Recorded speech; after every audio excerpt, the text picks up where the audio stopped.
设下路障。这种荒野官道有什么大事儿？我看他们是吃不饱撑的，没事干。没那么简单。四哥，后面招呼一声。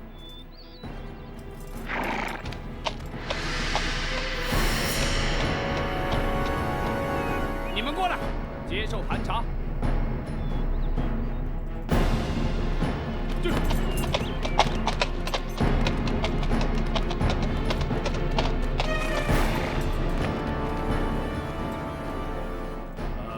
这位长官，我们只是路过。本官奉令追查亲密要犯，任何人都要经过盘查。倘若我们不往前走呢？不走也得查。倘若我们不让查呢？大胆！你们敢抗拒盘查，本座立刻下令拘捕你们送官。凭你们还办不到。你什么？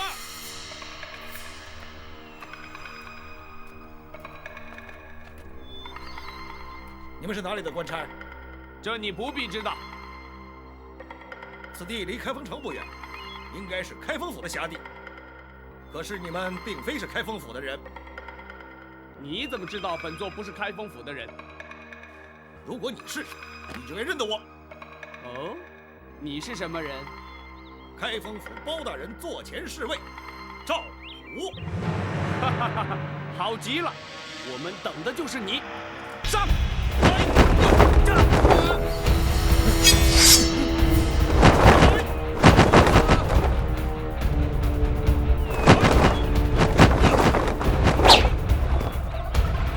我就知道你们不是真的官兵，果然没有料错。我要的是马车里的人，识相的立刻离开，还可以保一条活命。既然你们不是官府中人，想必是来自江湖。不过，如果你知道我们是谁，恐怕就不敢这么说话。哦，阁下又是什么人呢？金毛鼠，白玉堂。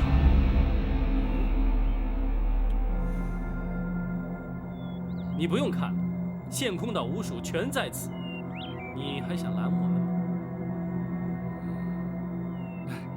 五位都是江湖豪杰，何必淌这官府的浑水呢？在下也是受人之托，还请五位不要插手。你错了，这件事县空岛五署管定了，你最好让我们过去，要不凭本事把我们留下。在下是拿人钱财替人消灾，不挡人财路，乃是江湖规矩。彼此日后还要再见面吗？不，像你这样只管拿钱办事，不问是非黑白，根本就是江湖败类。谁说要跟你再见？白玉堂，你不要敬酒不吃罚酒。哼，白某人偏偏就是这个脾气。你五署再有能耐，也未必敌得过我人多势众啊！你就试试。好，一个也别放过，给我杀！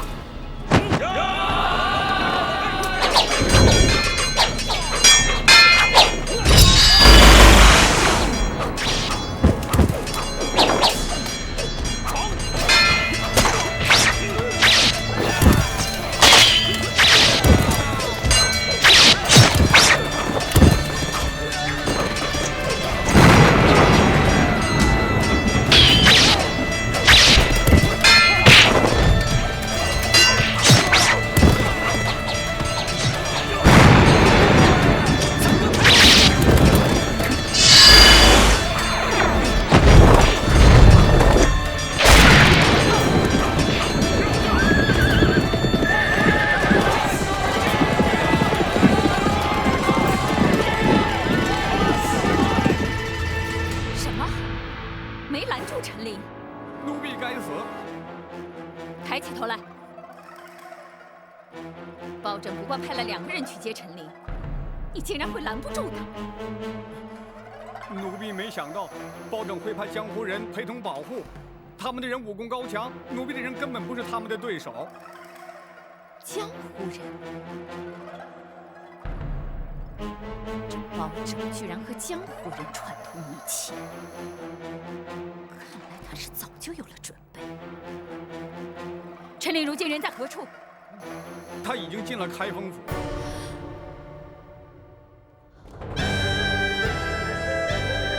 包大人，陈公公辛苦了。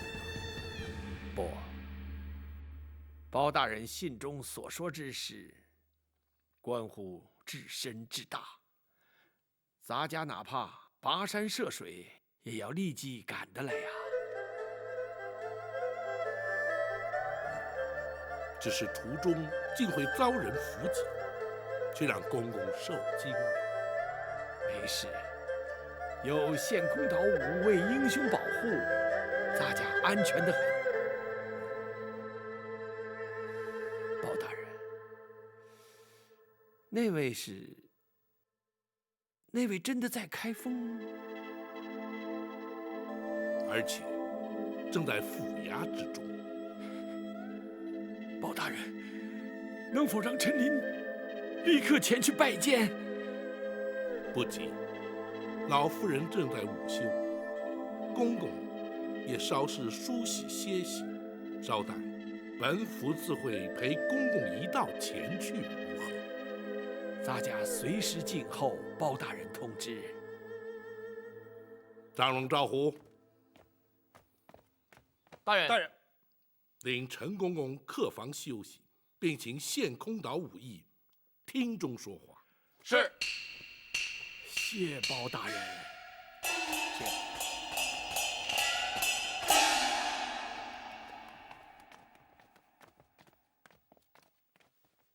大人，如今白玉堂已将陈总管安全带到京城，大人可要带他进宫面圣？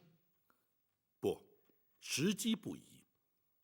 还是将老夫人之事了结之后，再去不迟。是。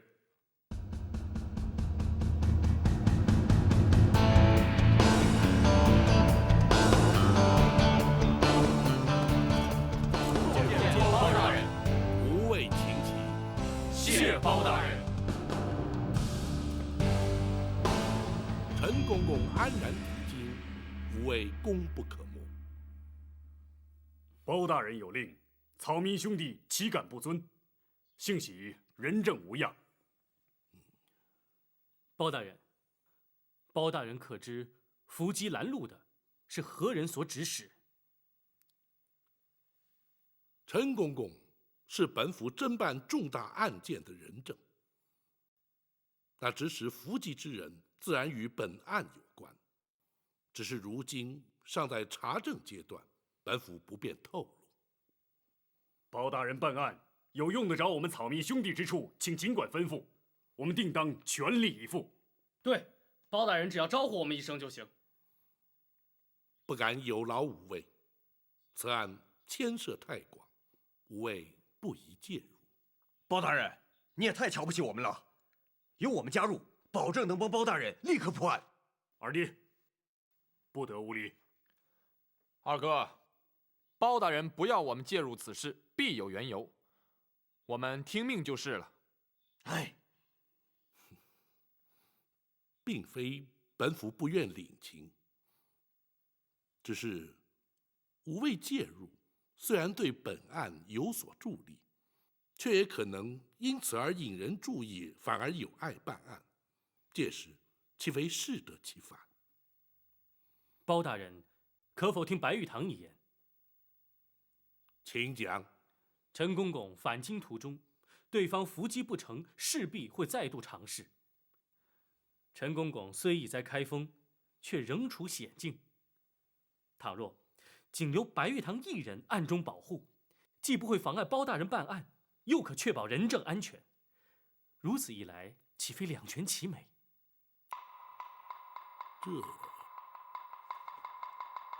大人，白武侠言之有理。虽然展护卫在府中，毕竟分身乏术，倘若白武侠从旁协助，当可确保无事。大人也可专心办案，而无后顾之忧。公孙先生所言甚是。既然如此，白玉堂一人留下便是。谢包大人。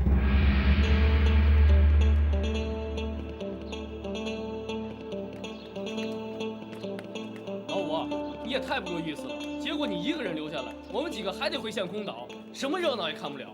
就是啊，我们也不走。你们这是干什么？武帝留下来是对包大人办案有帮助，你们跟着凑什么热闹？武帝留下来不但对包大人有帮助，对自己也好。徐三侠毕竟看得透彻，包大人要白武侠将功赎罪，保陈公公进京。若是再能确保他的安全，日后大人在皇上面前就更好说话。公孙先生，白玉堂此举并非只为了将功赎罪。哦，我与展昭谈过之后，才明白他投效包大人的原因。南侠都能因包大人为官清正而仗义投身官府，白玉堂为何不能略尽心力？休说只是为了保护陈公公，便是赴汤蹈火，亦在所不辞。白武侠豪情一举，公孙策由衷佩服。武帝，大哥可是觉得小弟与之前大有不同？不错。以前你一直心高气傲，更不屑与官府为伍。如今看来，好，做大哥的以有你这样的兄弟为荣。小弟惭愧。好极了，老五，真有你的。二哥也就不再啰嗦了，这就乖乖的回陷空岛去。多谢二哥。哎，五位，五位，为防人耳目，还请白武侠与各位一起离开府衙，再悄悄转回来，方能收暗中保护陈公公之效。公孙先生顾虑周到，白玉堂谨遵台命。哈哈。告辞。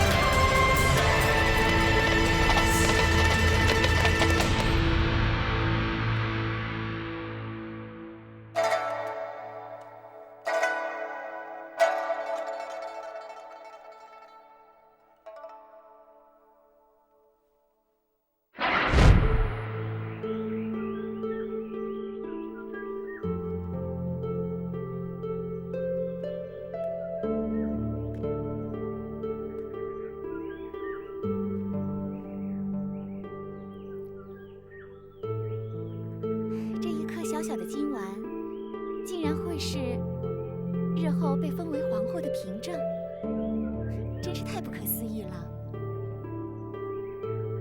母以子贵，虽说是传统，可是也太没道理了。孩子临盆还早，妹妹何必又想那么多呢？如果真的生了儿子，皇上真的会封皇后吗？君无戏言，当然会了。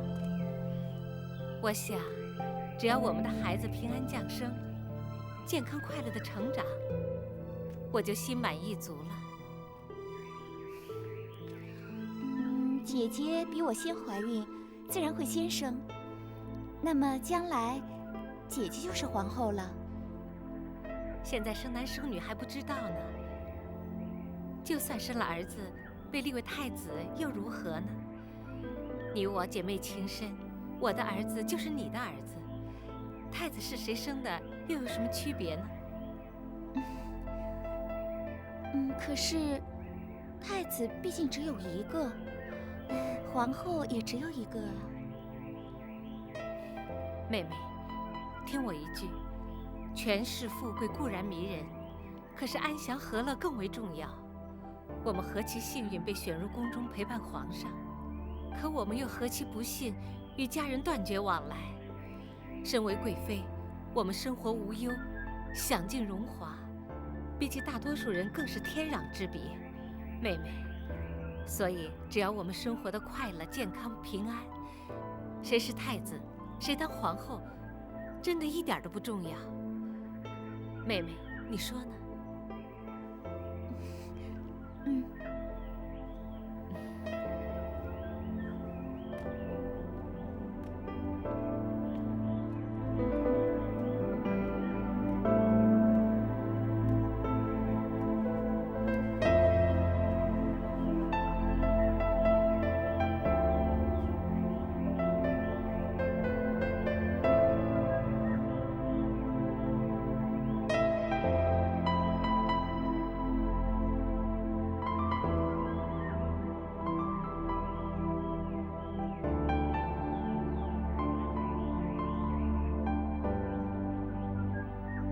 娘娘，娘娘，娘娘，如何？那些江湖人已经离开，开封府一切正常，并无异样。看来他们正在密谋对策，随时可能有所行动。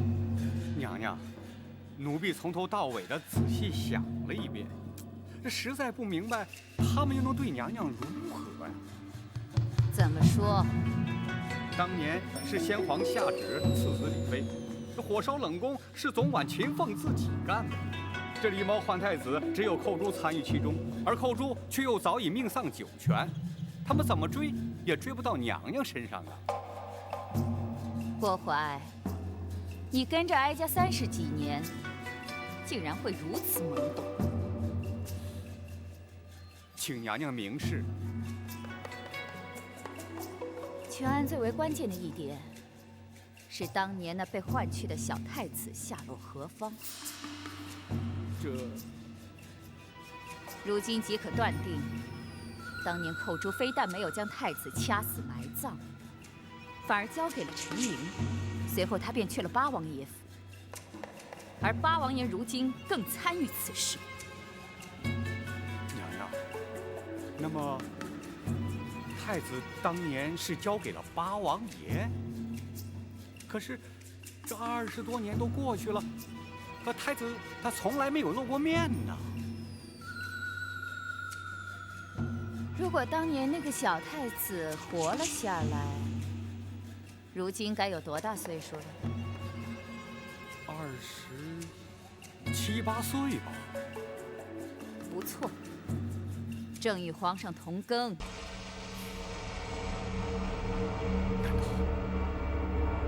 难道？不可能！娘娘，要是果真如此，那岂不是大事不妙吗？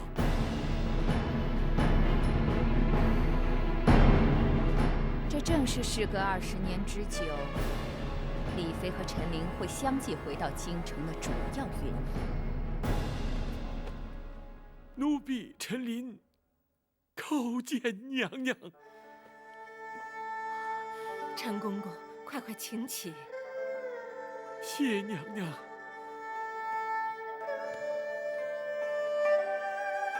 奴婢安排适当，让娘娘流落民间20年。奴婢罪该万死，请娘娘恕罪。公公不要自责。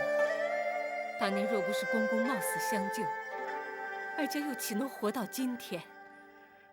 小太子如今已成为当今皇上，一旦母子团圆，娘娘的旷世奇冤便可昭雪，也不枉娘娘忍辱多年呐。若没有公公的常年护佑，皇上也不能够如此顺利茁壮成长了。赵氏一族亏欠公公的太多了。奴婢不敢鞠躬。陈公公忠心耿耿，皇上也感怀在心，否则也不会以亚父尊称了。哎呀，陈琳一个奴才，有何德何能，敢当此尊称啊？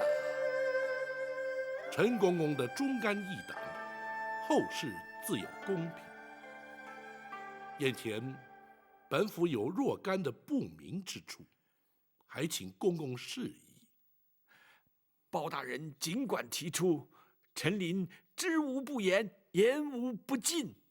好，本府要问的是，当年公公奉旨赐死，却按住娘娘逃出宫去，如此重大之事，为何不向八王爷禀报？八王爷既知狸猫换太子之事，公公为何还要对他有所隐瞒呢？并非咱家不敢禀报八王爷，只是当时时机紧迫，不及禀报。再者，以八王爷的脾气，必会据理力争，而先皇怒气未消，必不听谏。如此一来，反倒毫无退路了。所以，咱家本想待事过境迁再禀明八王爷，怎奈娘娘出宫之后，竟断了消息，音信全无。唉，也真是造化弄人。谁知道接应之人会在途中突然病死，哀家因此与秦凤也断了联系。娘娘下落不明，而冷宫的一把火已将假扮娘娘的于中烧得尸骨难辨。当时并无人怀疑娘娘依然健在，斟酌再三，我只得对八王爷隐忍不说。陈公公，后来皇上继位，大权在握，陈公公因何没有伺机向皇上奏明当年往事啊？皇上不明身世真相，对刘后已有母子之情啊。且事隔多年，人事全非，单凭陈琳一人，又如何能将此事揭穿呢？万般无奈，只得告老还乡，远离京城啊。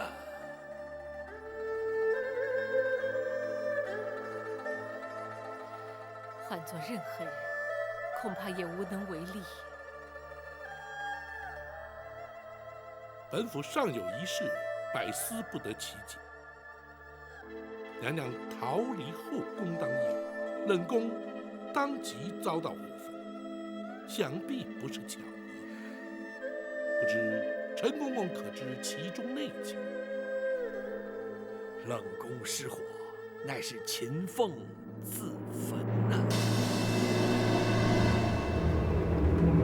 一代怎讲？当郭槐验过尸首，离开冷宫之后，咱家愈想愈担忧。没想到，还真的把郭槐给瞒住了。狱中这条小命，总算没有平白牺牲啊。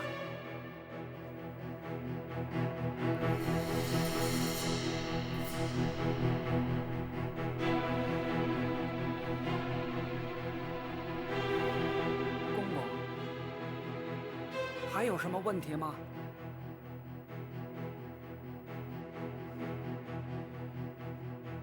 瞒得了郭槐，只说明在后宫没人知道是于中假扮了你娘娘。那就行了。明儿一早，神不知鬼不觉的，就把这尸首送出宫去了。然后呢？交开封府收敛埋葬啊。问题就出在这儿了。开封府必然依法验尸而后埋葬。于中和你我一样都是阉人，可是男女毕竟有别呀。能瞒得过府里的仵作吗？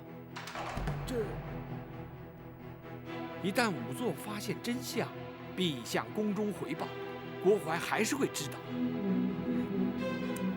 哎，怎么办呢？嘿，公公，你有办法吗？百密而一疏啊，如今也无法可施。但愿在他们发现真相之前，娘娘已安全脱身。可是他们却会找上我们。不错，他一定会将我们举发，公然违抗圣旨，私纵娘娘出宫，恐怕死罪难免啊！秦凤，咱家虽死不足惜，只是却拖累了你呀。不，祝娘娘脱困出宫，乃秦凤自愿。如果因此而丢了性命，也可以和于中作伴，至少不会让他专美于前。你们两个都让人敬佩，只可惜娘娘虽逃出宫去，被扣上抗旨潜逃的罪名，或许永远也没有平反之日。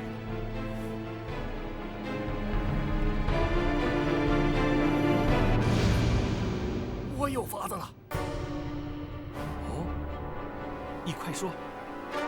牛做验尸，必须有尸可验。如今唯一的办法，就是毁尸灭迹。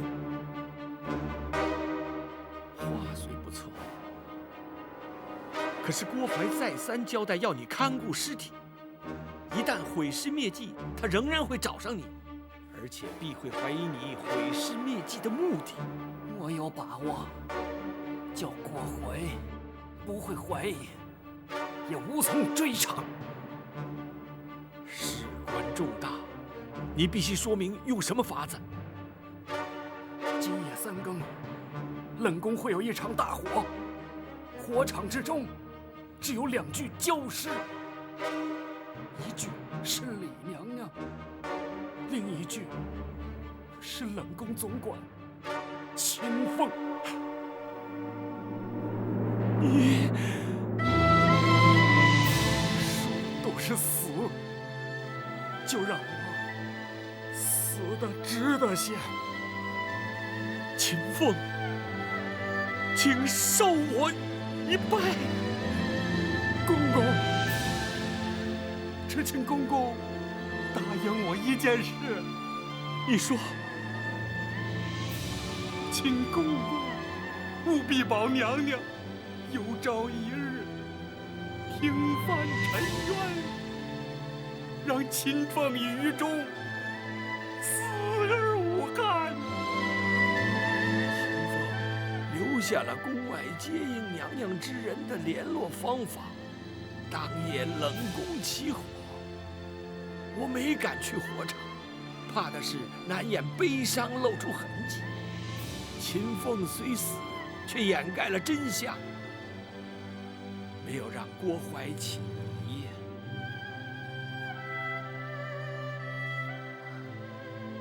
原本以为只有于中一人因我而死，谁知道连秦凤竟然也……哀家只怕永远也无法报答他们。娘娘，包拯以为他二人死得其时，也死得其所。娘娘若是将他们长记在心，想必他们也能瞑目了。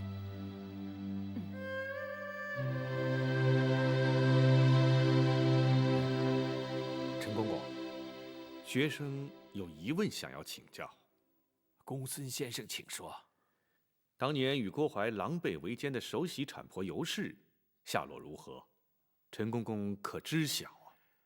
咱家当时暗中查过，只知道他出宫不久便被人劫财杀害，官府也登录无误啊。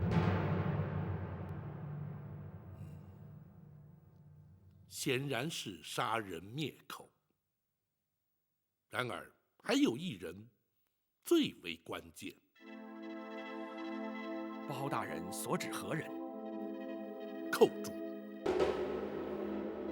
对，寇珠当年可是皇上的救命恩人，而且哀家在打入冷宫时，他刚开始还经常去看我，可是没过多久就没再出现过。陈公公，口珠如今还安在啊？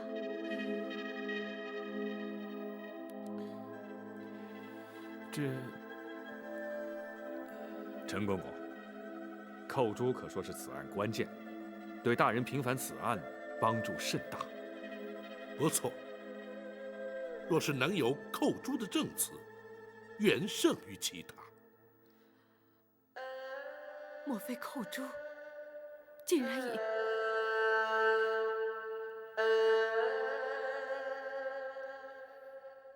本府明白了，陈公公，寇珠的情形与此案关系重大，公公恐怕不能不说。寇珠虽然年轻，却让人敬佩啊。娘娘被打入冷宫之后，先皇迷上了丹药之术，连金华宫都许久不去。刘皇后圣诞之日，指派咱家前去送礼。离开金华宫时，竟遇见了寇珠。公公，此地无人，公公放心。寇珠，咱家不是说过你我尽量不要见面，以免起人疑窦，你为何偏要来见我？公公，公公，情势紧急，寇珠不能不向公公禀报。发生了什么事情？这几天，寇珠常拖着去冷宫探望李娘娘，谁知道竟然被郭槐发现了。你这个丫头真是，这不是找麻烦吗？寇珠是因为不忍心见娘娘受委屈，所以……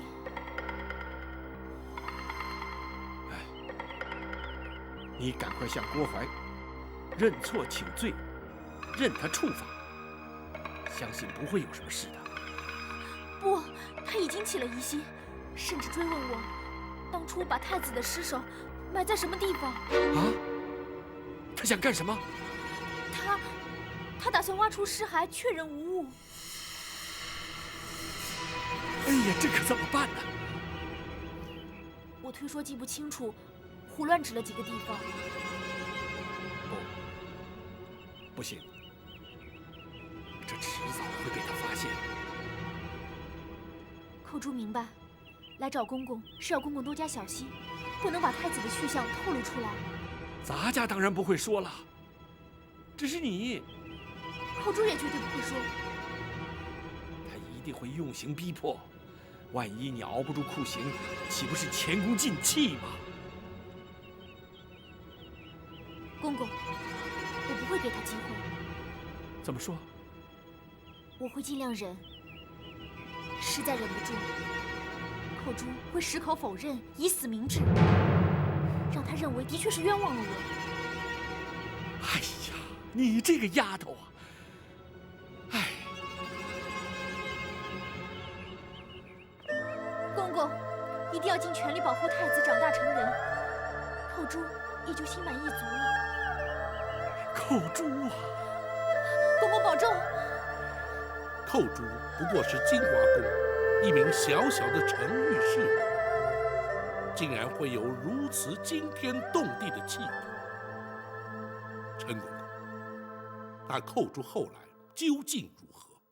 寇珠虽然意志坚定，却令我一直忐忑不安呐。唯恐他熬刑不过，求死不能，而供出太子去向。于是每日前往金华宫打探究竟。见过陈公公。郭总管可在宫中？回公公，郭总管陪娘娘在御花园赏花呢。哦，这是皇上要咱家给娘娘送来的点心，娘娘回宫之后立即呈奉。是。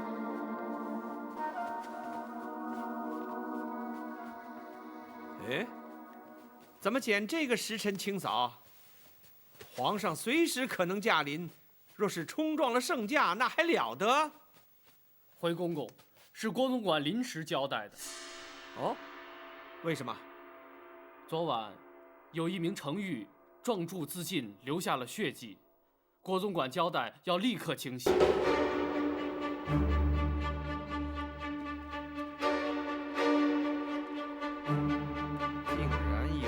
在宫中自尽，那岂不是惊吓了娘娘？所以郭总管才陪娘娘去花园散心。你可知那名程昱是因何自尽的？啊，听郭总管说是思乡心切，想逃出宫去，被抓回来之后畏罪自杀。她叫什么名字？寇珠。好一个忠心刚烈的奇女子！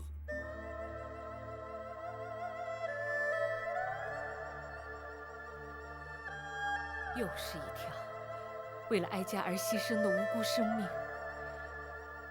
哀家亏欠他们真是太多了。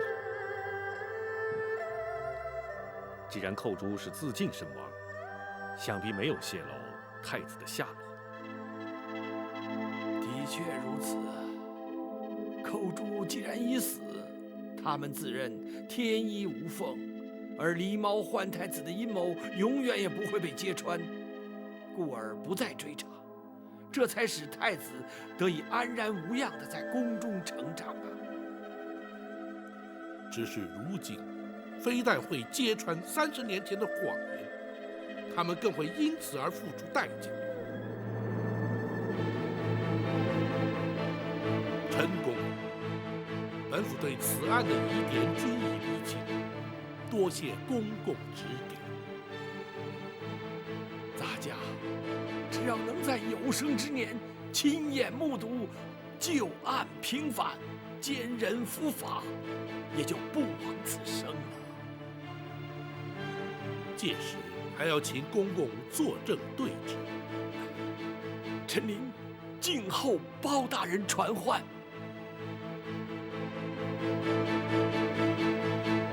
宝琴，臣在。何时才是时机成熟？回娘，包拯今夜详拟对策，明日开始立即招供，务必尽快还娘娘一个清白。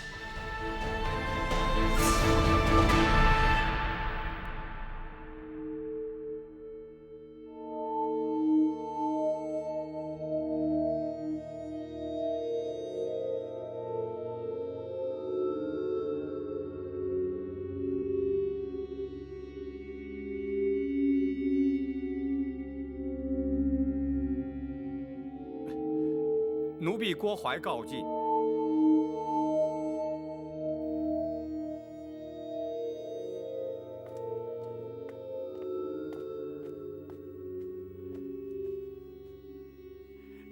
娘娘，您还没安歇呢。哀家怎能睡得着啊？娘娘，奴婢已有个万全之策，请娘娘宽心。哀家不知还能有什么办法，你说。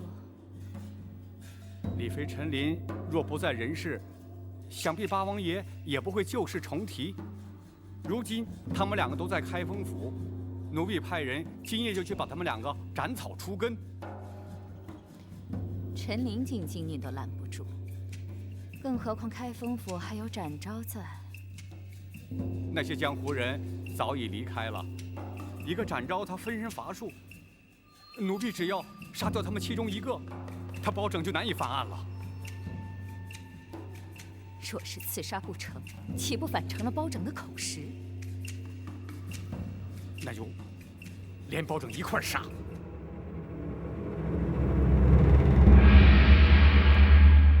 大人可是已有对策？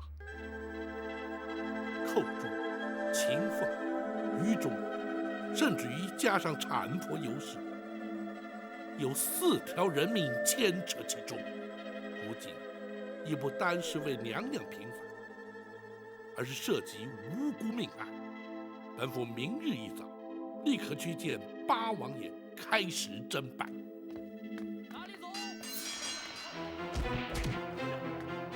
大人，请留在屋里，不可出去。发生了什么事？有刺客。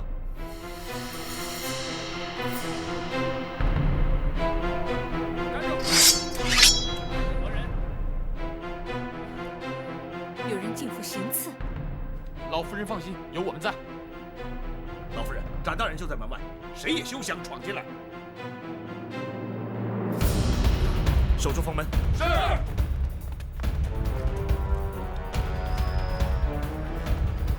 你们绝没有机会得逞。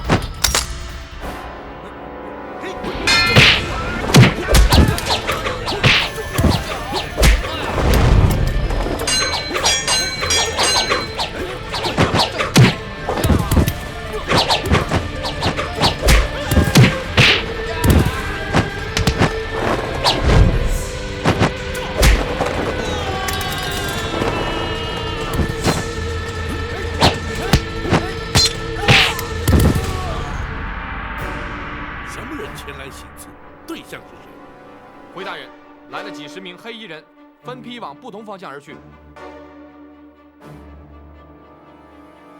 他们的确是有备而来，目标应该是针对老夫人和陈总管。他们是要杀人灭口，让本府死无对证。快！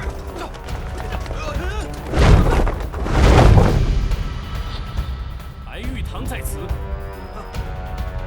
修中了调虎离山之计，去保护包大人，这里就交给我。走！你们还等什么？动手吧！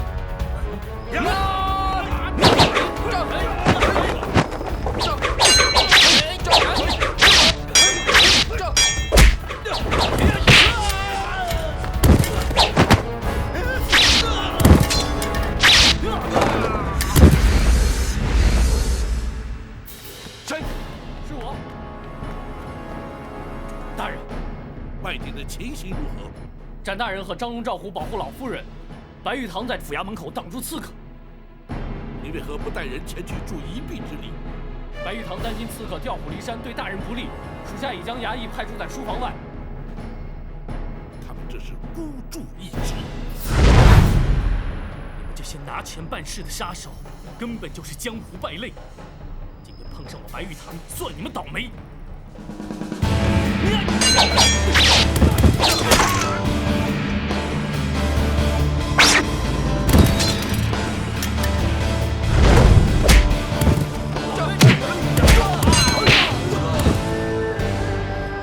詹某不想弄伤人命，你们放下武器，束手就擒，或许还能免于一死。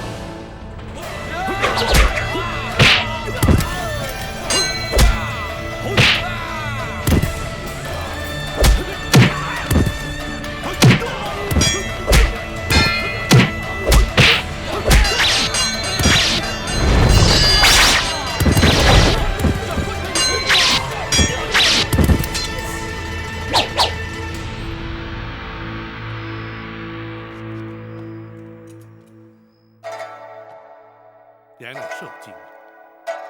哀家还好，可是他派来的人，刺客只是受雇的杀手，并不知道是何人主使。不会错，一定是太后指使的。否则无冤无仇，为什么要对我们下手呢？话虽如此，却无法证实。不过，可见太后对娘娘的身份已经不仅是怀疑，而是确认了。难道他在宫中看出了破绽？公孙先生可有看法？大人，学生以为，无论太后是如何得知娘娘的真实身份，派人拦路截杀陈公公于前，又潜进府衙行刺在后，再显示太后不择手段的意图，就是阻止大人揭发狸猫换太子的旧案。不错，倘若不尽快着手侦办，只怕会有更激烈的手段出现。正是。娘娘，府衙之中有展护卫于白玉堂，足可确保安全。明日，包拯与陈公公便去见八王爷。此案若想顺利侦办、彻底平反，非八王爷不可，否则恐怕更多的阻挠会如排山倒海而来。只是你并非官府中人，不便主动相邀罢了。哦，那包大人倒还看得起我白玉堂。不过你一个活口都不留，别怪我。就算留下了活口，也问不出是谁指使。他们都是拿钱办事的杀手，既不问出钱的是谁，更不管该不该杀。哼，仗着会点武功，连老弱妇孺都不放过。哼，这些人根本是死有余辜。毕竟还是一条性命，往后还是手下留情。哦，这有点不像江湖人的作风啊。是受包大人的影响吗？詹某曾经是闲云野鹤，仗剑江湖，快意恩仇，过得也是刀口舔血的日子。但认识包大人之后，对人命的看法已经有所不同。正如包大人所说，人命关天，这也是包大人断案判刑最在意之处。也许包大人认为人命关天，可是那指使行刺之人，恐怕就不这么想了。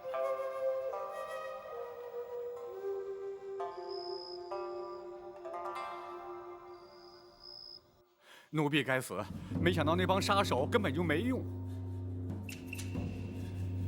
所以李飞和陈琳都好端端的活着。是，奴婢会再想法子。不必了。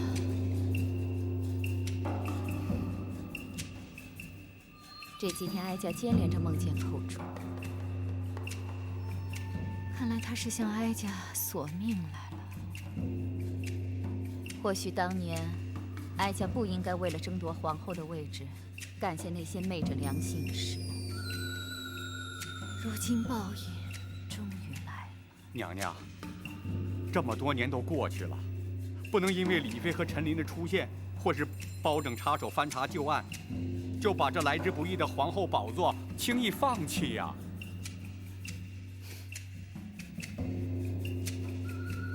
不放弃行吗？当然行啊，娘娘，你可别忘了，还有皇上啊。皇上？啊，皇上对娘娘像亲生母亲一样孝敬。别说是李妃、陈琳，就算是寇珠死而复生，只要娘娘您和奴婢矢口否认，那皇上相信呢，毕竟还是娘娘啊。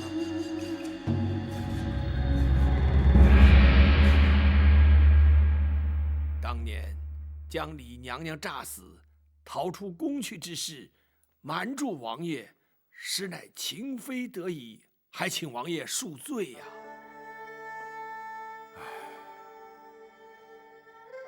本王又岂会料得到，其中竟会如此的曲折？那秦凤与于中的义举，着实令人敬佩，却又令人扼腕。若非如此，又怎能保住娘娘的性命？他人求人得人，换得的是天理昭彰，报应不爽。不错，那刘太后与郭槐，至今有以为天衣无缝，可以只手遮天，哼，却万万没有想到，这李妃尚在人间。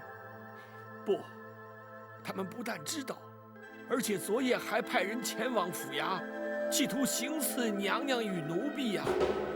什么？幸亏展护卫与白玉堂均在，娘娘安然无恙。真是岂有此理！他们竟然想杀人灭口，真是无法无天了。好，本王立刻进宫，向皇上说明一切。王爷请慢。大人，你前番要本王忍耐，等陈公公进京之后再去面圣。如今真相已明，又何须等待？王爷，并非包拯要等，而是必须先与王爷商定对策。哼，事实俱在，只要向皇上禀明一切，又何须对策？王爷，皇上始终自认是王爷亲生，若是直言相告，皇上又将情何以堪？包拯认为，还是循序渐进，婉转秉承，较为妥当。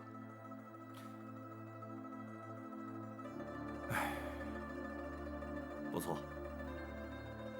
如果要他立刻接受，的确也太残酷了一些。此外，皇上仁厚孝敬，对刘太后敬之若母，如今却在一夕之间，太后竟成戕害生母的罪魁元凶。面对如此局面，皇上势必难以承受，无法释怀。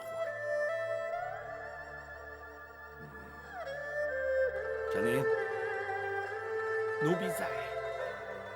皇上自幼进宫，便由你陪伴成长。依你之见，皇上将会如何呀？回王爷，生育之恩与养育之情，对皇上同等重要。奴婢认为，除非是刘太后坦诚罪状，否则皇上是绝不会忍心降罪的。哼，要他认罪，谈何容易？王爷，若要拿郭槐认罪，却并非不可能。包大人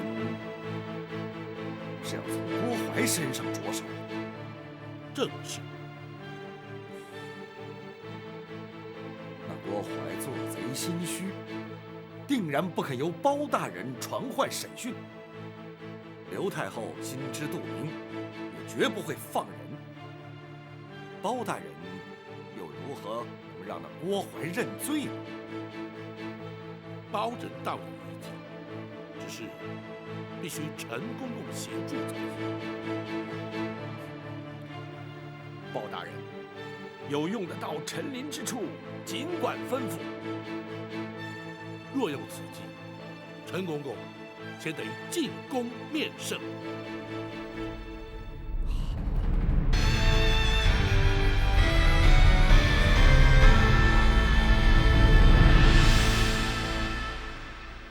亚父，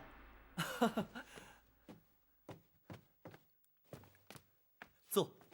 亚父，你是何时回京的？回皇上，奴婢昨日才进京。自从亚父告老还乡，朕总是不习惯，总觉得身边少了些什么。奴婢也是每日记挂着皇上啊。亚父回京是来看朕的？除了向皇上请安之外，奴婢也是受人之托。哦，有人托亚父回京办事？奴婢是受人之托，前往开封府向包大人告状的。告状？包拯可曾受理？包大人虽然受理，可却有爱难之处啊。哦，包拯一向公而忘私，是什么样的案件让他也觉得爱难？奴婢家乡有一对老夫妇，他们的女儿寇珠自幼进宫，充任宫娥。20年前无端于宫中亡故，老夫妇哀痛莫名，领回遗体，却未获宫中抚恤补偿。如今年事已高，无力谋生。知道奴婢曾任职宫中，特央人请托，奴婢碍于情面，只得应允呐。既然是20年前的旧事，亚父为何当初不提出来呢？回皇上，乡野村民无知无识，既不敢告诉，又投诉无门。如今若非生活所迫，也不会旧事重提，请奴婢帮忙了。此事倒也好办，只要包拯查明属实后，行为内侍省，自可按规例补偿。包大人也是这么说，可是要查明属实，却需传唤人证，包大人就难在这儿。哦，难道内宫不肯配合？倒也不是，只是当年寇珠隶属金华宫，如今郭公公已随太后娘娘转任至仁寿宫，总管后宫。包大人担心郭槐不会为如此琐事前往开封府应讯。嘿，包拯何时变得如此诸多顾虑？宫人家属既有需要，郭槐理当协助调查。去一趟府衙又如何？只恐太后那边……母后一向讲理，要不朕命人前去通知郭槐，要他依包拯传唤前往府衙如何？谢皇上。亚父回京住宿何处？要不还是回宫里住吧，这样朕也可与亚父多做亲近。回皇上，奴婢既然受托前来告状，还是住开封府较为方便。一旦了结此案，立刻进宫服侍皇上。好，朕就等你入宫。奴婢遵旨。大人妙计，皇上下旨，郭槐他不敢不来。他要是来了，咱家倒要听听，他还能有什么说辞？郭槐虽然不敢不来，本府也的确会将狸猫换太子一案提出审讯。但若郭槐矢口否认，却也不能就此定谳，仍需设法取得他的供状。包大人有把握让他招供吗？如今言之过早，还待静观其变。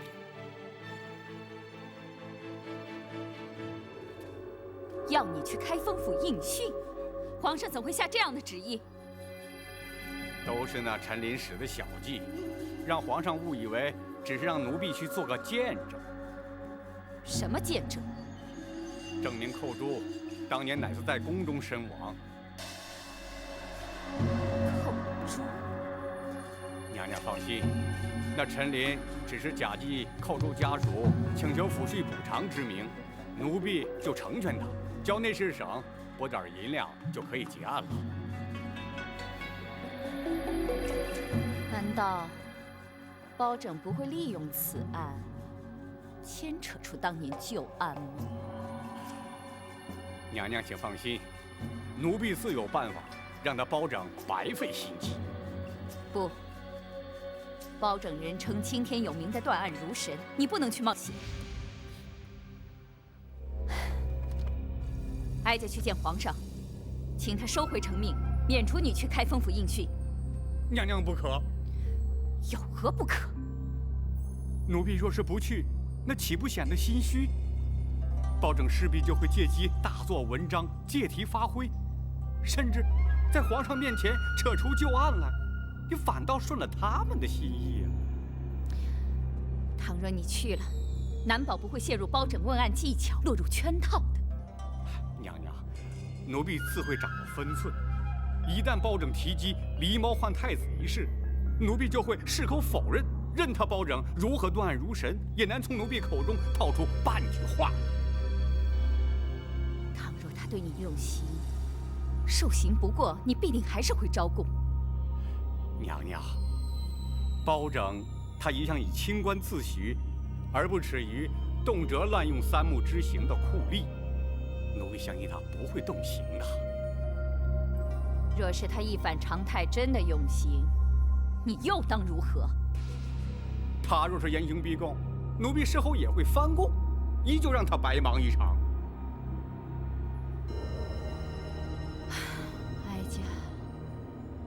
是难以安息。娘娘，奴婢去开封府应训用不了多长时间。倘若娘娘还不能安心的话，这入夜之后，奴婢若是还没回宫，娘娘再去向包拯要人也不迟啊。好吧，你自己要当心。谢娘娘关心。既然是非去不可，就别让包拯小觑了你。带着后宫的卫队同去，也好壮壮声势。是。少时郭淮必是有备而来，要想从他口中取得供词，绝非易事。不知公孙先生有何看法？若非皇上下旨，郭淮必不肯前来。错过了这次机会，若想再传他，恐怕难上加难。若依学生之见，如在必要之时，大人不妨考虑用刑。不，用刑逼供乃是下之策，即便因此取得供证，也难以服人。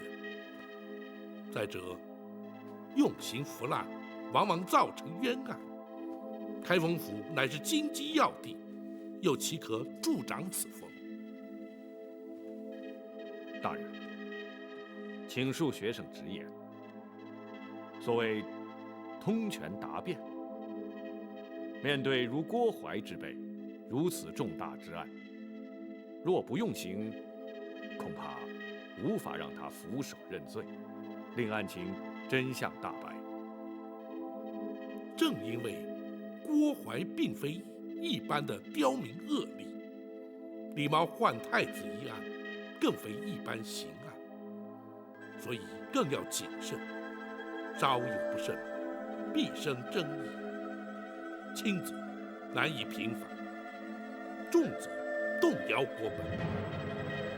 公孙先生，你我必须绞尽脑汁，另谋良策，让那郭淮伏法认罪，而不能依仗三目之刑受人口实。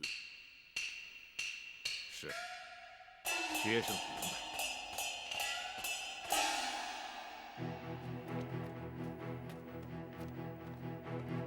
大人，包大人传召，有何吩咐？本府今日有一重大案件待审，审得清，则可平反一桩冤案；若审不清，恐连本府都将遭到牵连，难以信任。故而，急需您二人鼎力相助。白玉堂本非官府中人，本府不便透露案情。包大人不必顾忌，白玉堂不需要明白案情，大人只需要交代我干什么即可。好，老夫人的安危就由你来负责，若有其他需要，再知会于我。好，我现在就去。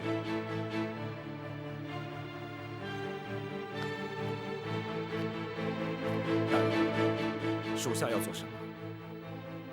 郭淮此来，若不能让他俯首认罪，将永无第二次机会。因而，一旦郭淮进府，本府必将问个水落石出，否则不会让他出府。属下明白。展护卫还要确保，在审讯期间不能有任何外人入府干扰。大人放心，属下保证将开封府变成铜墙铁壁，滴水不漏。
来者何人？咱家是后宫的郭总管，他们是后宫的卫队，你难道看不出来？请稍后，等待通报。岂有此理！咱家是奉圣旨而来，岂能在这里等什么通告？郭总管，久违了。展会。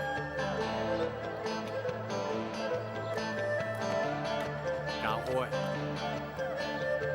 郭总管奉旨而来，怎可怠慢？是。郭公公，请。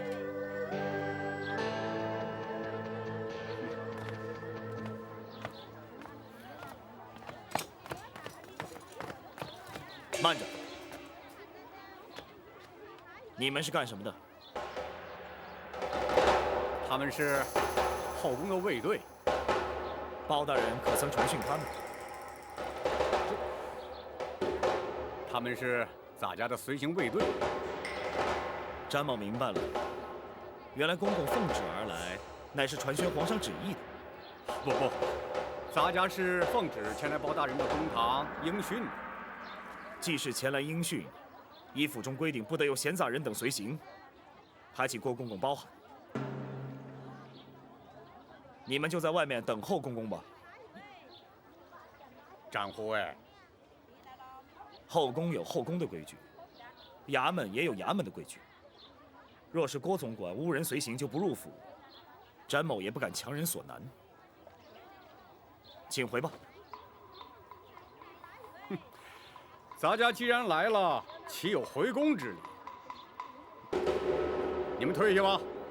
是。郭总管，请。不敢。展会。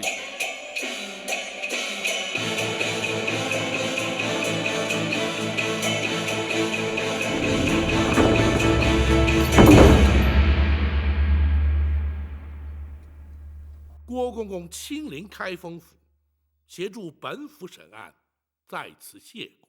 好说，包大人既然用得着咱家，咱家怎能不来啊？只是，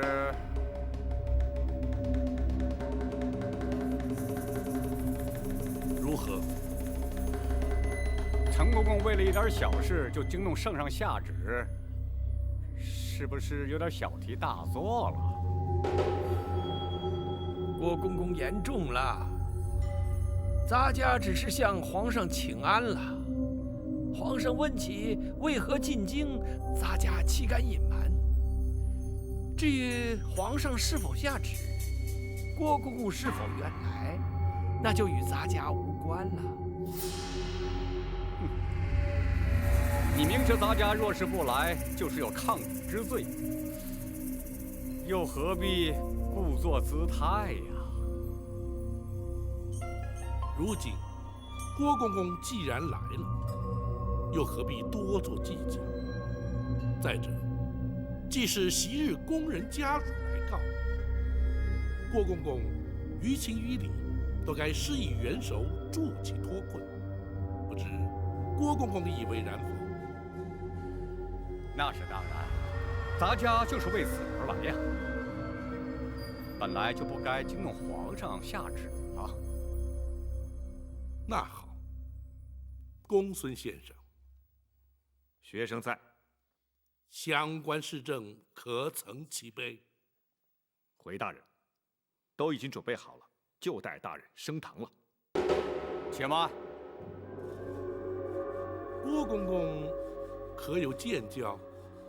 包大人，虽然是20年前的旧案，大家也会证明确有其事。只要开封府行文内侍省，咱家要他们拨款抚恤慰问家属，即可结案。包大人就无需再升堂审讯了。郭公公此言差矣。凡事没有规矩，何以定方圆？若不经过堂训，如何立案？如何成案？又如何结案？本府向来依法行事，又岂能私相授受，草草结案？稍时，公堂之上自由堂轨，被厘清案情，恐有失礼得罪之处，还请2位公公不要见怪。包大人，公堂之上所言皆是公事，咱家自然绝无异议。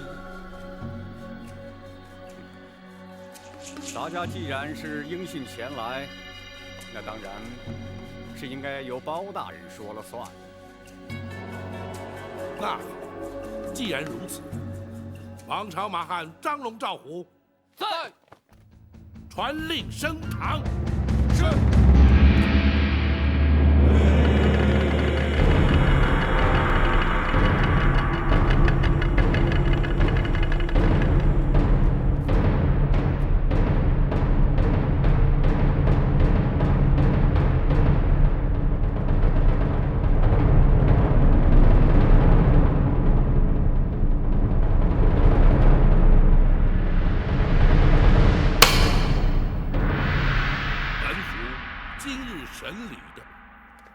乃是20多年前宫中一桩旧案，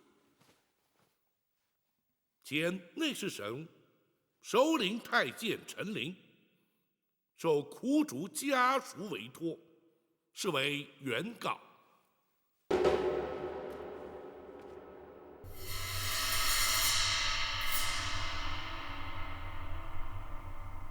后宫太监总管郭槐列为被告。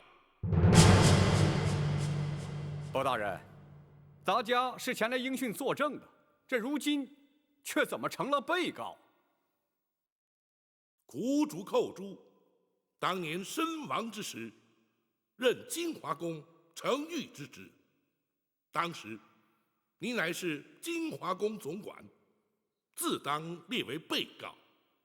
包大人，原告未必有理，被告未必有罪，你又何必担心？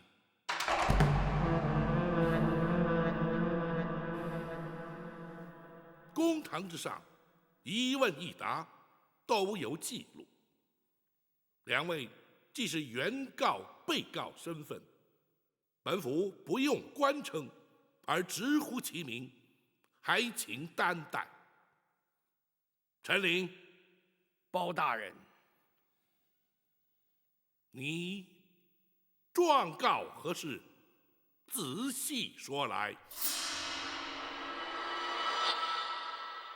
多年前，金华宫承御寇珠无端身亡，金华宫却未依公例慰问家属，发放恤金。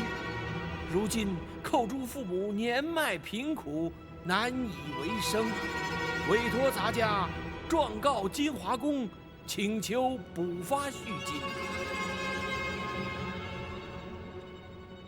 郭槐，包大人，你可有说辞？包大人，当年寇承御乃是自尽身亡，因此未予抚恤。如今家属状告咱家，也不起于刁难，退堂之后立即补办补发就是。当年那寇珠是因何自尽？包大人，这已是20年前的旧事，又何须再提？如今咱家已经答应立即补发恤金，包大人即可结案，就不必再细问了。不，恤金虽是由后宫发放，却也是民脂民膏，朝廷公堂，当发就发，不当发，又岂可胡乱发放？若是不能问明缘由，本府又如何结案？包大人啊，郭槐，那寇珠究竟是什么原因自尽身亡？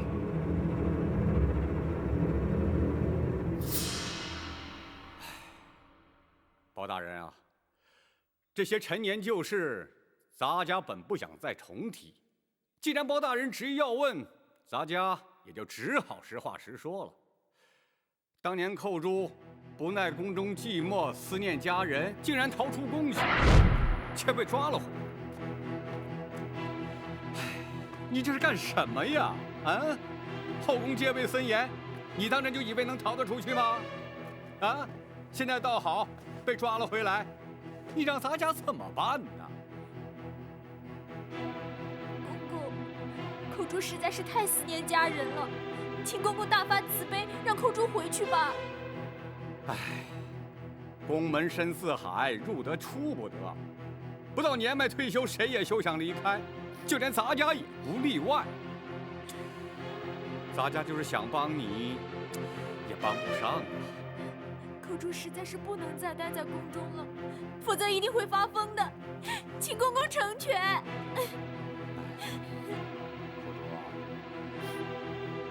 大家实在是爱莫能助啊，你就尽量忍耐些吧。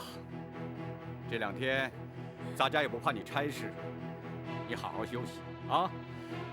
这一回逃宫之罪，咱家也不再追究，你要好自为之啊。公公，寇珠已经不能再忍了。公公如果不帮我离开，你打算如何？我就不活了！哎呀，寇珠啊！可怜呐，一条年轻轻的生命就这样香消玉殒了。唉，咱家实在是不想再提呀。郭槐，你简直是信口雌黄！陈琳，本府问案，不得任意开口。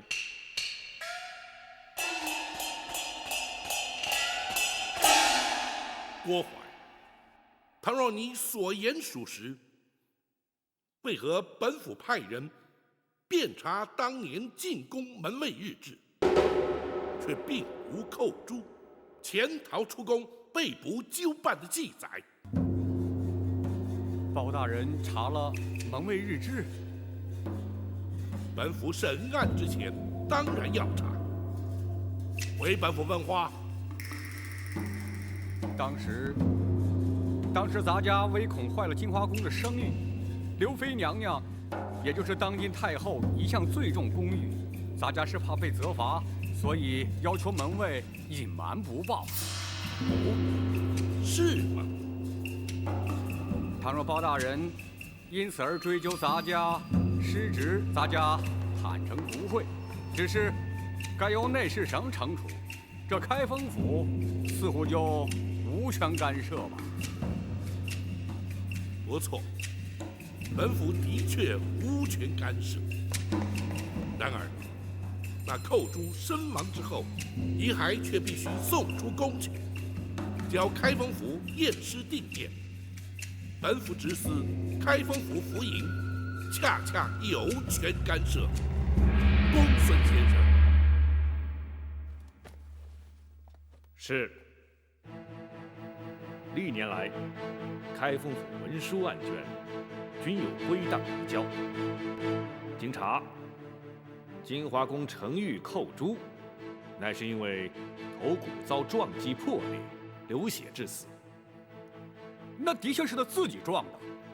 郭槐，目前并无人认为寇珠是他杀，你又何必急于解释？是咱家多言了，包大人勿怪。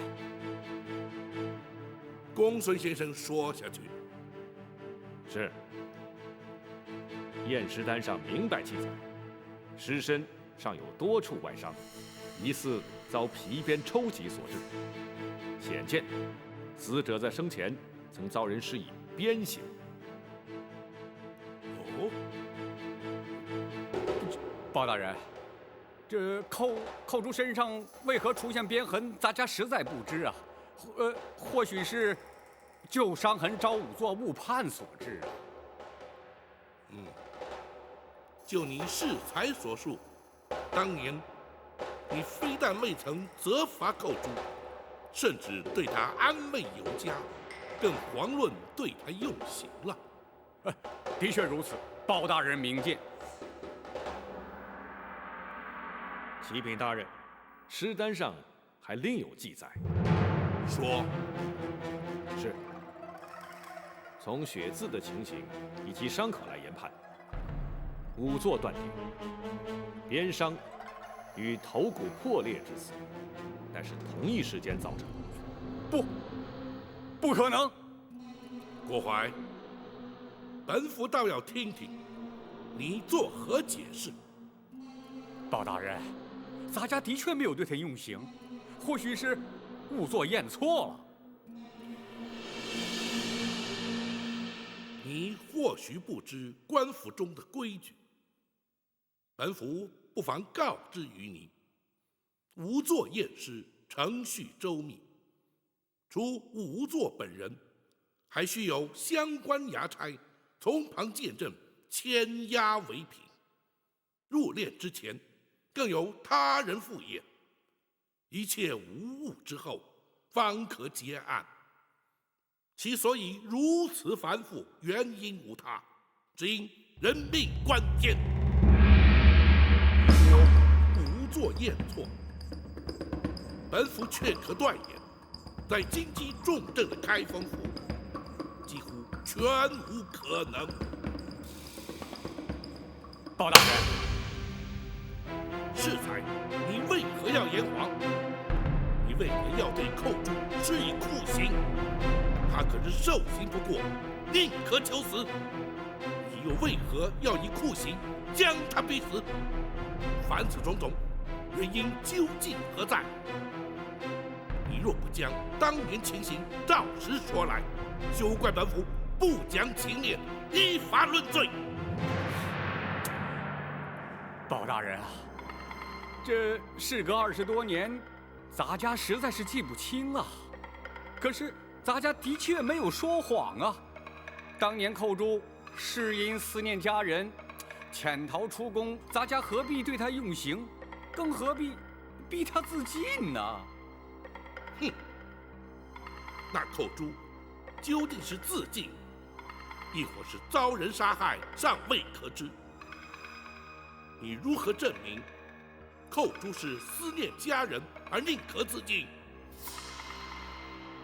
包大人若是如此说，那么咱家也想反问包大人，如何证明寇珠他不是思念家人呢？很简单，当年那寇珠入宫之前，根本是个孤儿，何来家人思念？哼！诈称寇珠家属为抚恤赔偿上告而将你迎来。本府真正要审要查的是，你为何要对他严刑逼供，置他于死？你竟然设计咱家！咱家立即回宫，请太后娘娘做主。站住！今日你来得及，去不得。包大人，难道你想把咱家强行扣住？即便如此，又有何不可？哼！包大人，你可别忘，咱家可是后宫的总管，要动咱家，你得先问问太后娘娘。郭槐，若你以为搬出太后就可让本府却步，那就大错而特错。如今你乃是本府审理侦办的杀人凶犯，本府依法将你扣押，便是在皇上面前，本府也毫不退缩。你还想心存侥幸不成？包拯，你来人呐！在。将那嫌犯郭槐押入大牢，严加看管，听候本府再审。是。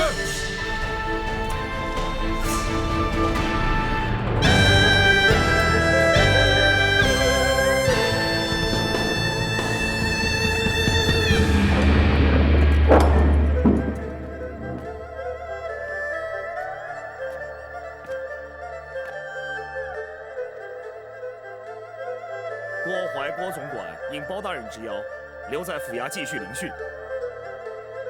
你们可以先回去了。